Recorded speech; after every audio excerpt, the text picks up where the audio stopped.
last class we were discussing about biotechnology and the applications it is related to biotechnology. So in this session we will be discussing about the current affairs related to biotechnology. So the current affairs is genetically modified mustard. But before we move on to the current affairs, we will quickly go through the basics of genetically modified organisms and genetically modified crops in specific. So what is genetically modified organisms? Now genetically modified organisms are those organisms which can be plants, animals or microorganisms in which the genetic material has been altered in a way that does not happen naturally. So it has been altered, its genetic material has been altered. So what is the technology that is being involved? It is mainly the DNA recombinant technology, which involves two steps. The first thing is you cut or isolate a segment of a DNA or a gene from a particular desired organism and you insert or you transfer this DNA or the gene into the DNA of another organism. So with respect to the example of Bt cotton, you have the Cry1AC gene that is being taken up from the Bacillus thuringiensis, and that particular gene is being inserted into the genetic material or the DNA of cotton, that is a particular crop, and that has resulted in the Bt cotton, which is supposed to be resistant to bollworms. So that is how the DNA recombinant technology is being used. So what all are the advantages of having a genetically modified crop in specific? The first thing is that it helps in developing varieties with improved resistance. For instance, you have the Bt cotton which is resistant to the bollworms, and second you have the crop varieties with higher yields and better quality. Now this is very important in present 21st century, which is also facing the challenge of food security. So that is the next thing. Third thing, you have the developing of varieties with enhanced nutrient content. For instance, you have the golden rice that is having content of vitamin A. So that is another important thing, and it can also be used for fighting or tackling the threat of malnutrition. And then you have the crop varieties that development of the crop varieties that can withstand very high and harsh environmental conditions, which is important with the present challenge of climate change and the increasing drought as well as the water scarcity. So next, and then the last one is with respect to the improving the efficiency and sustainability of the farming practices. That is, when you make use of a genetically modified crop which uses less amount of the chemicals, that can ensure that neither the crop is more polluted nor the environment gets polluted with the chemicals that is being used. So these are the main advantages of genetically modified crops. Now looking into the coverage of the genetically modified crops, globally about 68% of the world population consume genetically modified products, and in terms of the land coverage or the area coverage, it's about 185 million hectares where the GM crops are being cultivated.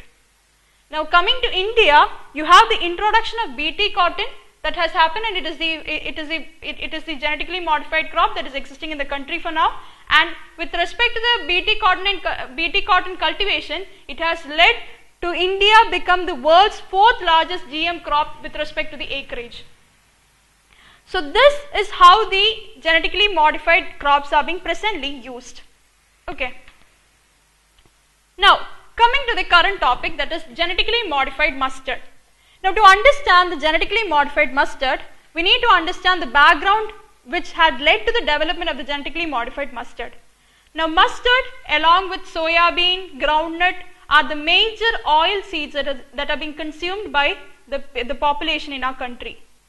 But the problem is that the domestic production of the oil seeds has not been increasing, and it has more or less remained stagnant over the years.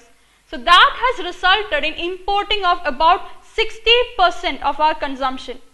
That is, we are importing about 60% of the oil seeds that we consume. So to reduce the imports as well as to improve the yield of our indigenous crops, the genetically modified mustard was being developed. So what is this genetically modified mustard known as? Now it is known as DMH11, that is Dara Mustard Hybrid 11, and it was developed by the Center of Genetic Manipulation of the Crop Plants of the Delhi University, and that was done in collaboration with the National Dairy Development Board as well as the Department of Biotechnology. The development was done by crossing a local Indian breed Varuna with EH2, that is East European breed, which is known for its higher yields. And then you have So why it is known as genetically modified? Because this was achieved by making use of 3 gene combination that was derived from a soil bacterium. Now what is the promise that the genetically modified mustard gives you? That is, it will improve the yield by about 25 to 30%. So that is what is the important quality of the genetically modified mustard, which is DMH11. So what is the present status? Now the genetically modified mustard or the DMH11 has got its approval from the regulator of genetically modified crops, that is Genetic Engineering Approval Committee, and it has said that the genetically modified mustard can be commercially introduced, and this will be introduced with certain conditions. Now the final approval now lies with the government, that is mainly with the Ministry of Environment. But the ministry or the government has said that it will give the approval only after the final verdict of the Supreme Court hearing on the genetically modified mustard happens. So the case is going on. So only after that the government will give up its decision, that is whether to introduce a genetically modified mustard or not. So looking into the genetically modified mustard, if the government gives its approval, then it will become the first genetically modified food crop to be introduced in India.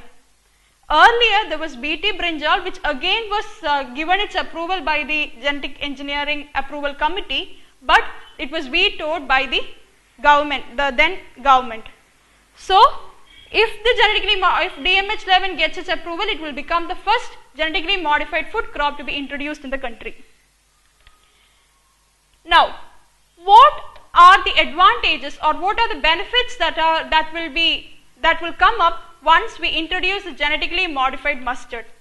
The first thing I've already mentioned, it improves the yield, that is about 25 to 30% increase is estimated, and then you have the increased yields addressing the high import volumes, and then it can also ensure higher yields, which will ensure the higher income to the farmers, which can help in the attainment of the objective of doubling the farmers' income by the present government, and then it can also help in raising their standard of living. And then you have the development being done by a public research institute. So what is the benefit of this research being done by the public research institute? This can help in avoiding the criticism that earlier it was said that the BT cotton has led to the monopoly of the manufacturer company, that is Monsanto. So such kind of criticism can be avoided since it is developed by a public research institute, and that is done making use of the public fund. And then you have the seed replacement has always been advocated by the research or the scientists, because it helps in improving the yield. So when hybrid yields are being used during its seed replacement, that will ensure again higher yields. Now it also opens up possibilities for the research and adoption of the new technology. This is mainly because a node to the genetically modified mustard that is indigenously developed will give a boost to the morale of the various scientists who are now being a part of numerous experiments. And then you have the development of hybrid mustard with different traits. That is, the present DMH11 now forms a platform, and this can be again modified to bring in to add in various traits. Like it can be grown in different regions of the country that is having different soil conditions, different climatic conditions. So that can also be attained. So these are the main benefits that will arise if the government gives its approval to the genetically modified mustard that is indigenously developed. That is, it will improve the yield, it will help in addressing the high import volumes, it will help in the attainment of the objective of the government of doubling the farmers' income and also improving their standard of living. And then development is by the public research institute and also making use of the public fund. And then you have the hybrid seeds is being bought as a part of the seed replacement, which is considered to be essential for a higher yield. And then you have the opening up possibilities for the research and development and adoption of also new technologies, and also development of hybrid mustard with different traits that can ensure its cultivation in different parts of the country. But there has been criticism against the introduction of the genetically modified mustard. Now what are the criticism? The first thing is that it promises about an increase of 25 to 35% yield, but then the problem is that the highest yields, that is of mustard, comes from countries that have not introduced the genetically modified mustard. That is mainly UK, France, Poland, Germany and Czech Republic. So they have not introduced genetically modified technology, but then they are still again the highest producers with respect to the mustard.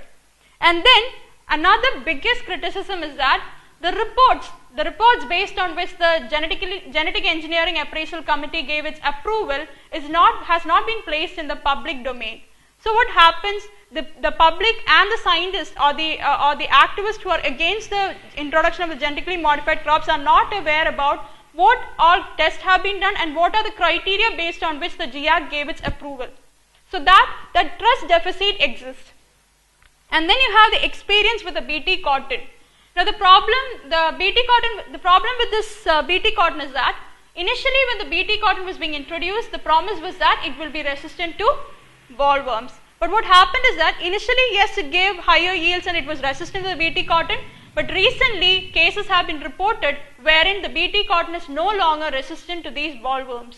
So that brings in the question to how reliable or how much reliable is this genetic modification technology. So next is in regard to the herbicide tolerant crop. I've already mentioned that the GM mustard has been genetically modified by making use of 3 gene combination. Now along with it, another herbicide called as glufosinate was also being used. That is it's a potential carcinogen, and this has made the crop resistant to this particular herbicide. So that has made the crop tolerant to the herbicide. So what happens? It incentivizes the farmers to use more and more of this herbicide because the plant is already resistant and it can also help in the easy removal of the weeds. So what happens? It is having an environmental impact. Since it is a potential carcinogen, it can have impact on the health and also on the environment. So that is the next criticism that has been raised. That is the herbicide tolerant crop. It's more usage for the weed removal that can also in a prolonged application can also result in cases of weed resistance, and along with that it also has its health impacts given the herbicide is a potential carcinogen. Since the report has not been placed in the public domain and also its long-term impact on the health and biodiversity is not clear, there has been criticism. Now this impact on the health, of course, it's very important, and along with that biodiversity is important for a country like India which is having numerous biodiversity hotspots. So these are the main criticism, that is highest yields are not from the countries that are using the genetically modified technology, and the reports have not been placed in the public domain. And then you have the experience with BT cotton, not an encouraging one, and then herbicide tolerance and its effects, and then also the long-term impacts on the health as well as biodiversity is not yet clear. So what's the way forward? To the question whether we need to use the genetically modified crops, yes, we need to use it. But given that agriculture is a state subject, whatever the government does, it's only the states that will have to adopt the genetically modified technology. So in order to ensure their concurrence, we need to ensure certain factors. Now what are those factors? The first thing is that we need to ensure that the trial reports based on which the regulator gives its approval should be placed in the public domain, so that trust deficit, as I've already mentioned, can be removed. And second, the GIAC. Now GIAC has to be made independent. That is, presently there has been criticism that GIAC is seen as another arm of the government, so you need to ensure the independence of this particular regulator, and along with that we need to ensure that the member composition of the GIAC is diversified, and it also includes the members from the civil society. And when the members of the civil society are also being included, what happens? The government is actually keeping its commitment that it had made as per the Cartagena Protocol on Biosafety. The Cartagena Protocol on Biosafety mentions about the public participation, to which even the government has committed to. And then you have the placing of loss on liability. That is, even a country like United States, which is a proponent of the genetically modified technology, has in its place a stringent liability law. And there has also been instances where about huge amount was being fined as penalty for certain companies whose crop was claimed to be contaminating the other crop varieties. So such kind of laws on liabilities have to be placed. So next is in regard to the long-term evaluation of the crop. Since it's mustard which is ultimately going to the food chain, you need to ensure that the long-term evaluation is being done and its implication on the health as well as the environment, etc. have to be analyzed, and then the introduction has to be done. So it will take a duration. So at that time, what you need to do is that we need to ensure certain factors are rightly placed. The first thing is in regard to better policies. Now the farmers in the Punjab as well as Haryana have been requesting to the government that they need a particular policy in regard to the oil seeds that will ensure that they will get adequate returns out of the investments that they make on the oil seed cultivation. So the policy lacunae has to be addressed, and then there is an adoption of the practice of system of mustard intensification. Now this is a technology that is in progress in states like Bihar, where the successful trials have been done, and this was done with the assistance of the World Bank. So this particular method have ensured that the yield is increasing, and also farmers are getting more returns. So this technology has to be extended to the other parts of the country, and also we need to effectively make use of the bilateral cooperation with countries like Israel, which is known for its agricultural innovation. So these are the main things in regard to the genetically modified mustard. So you need to understand what it is, and then what are the advantages of the genetically modified mustard, its criticism, and what can be done.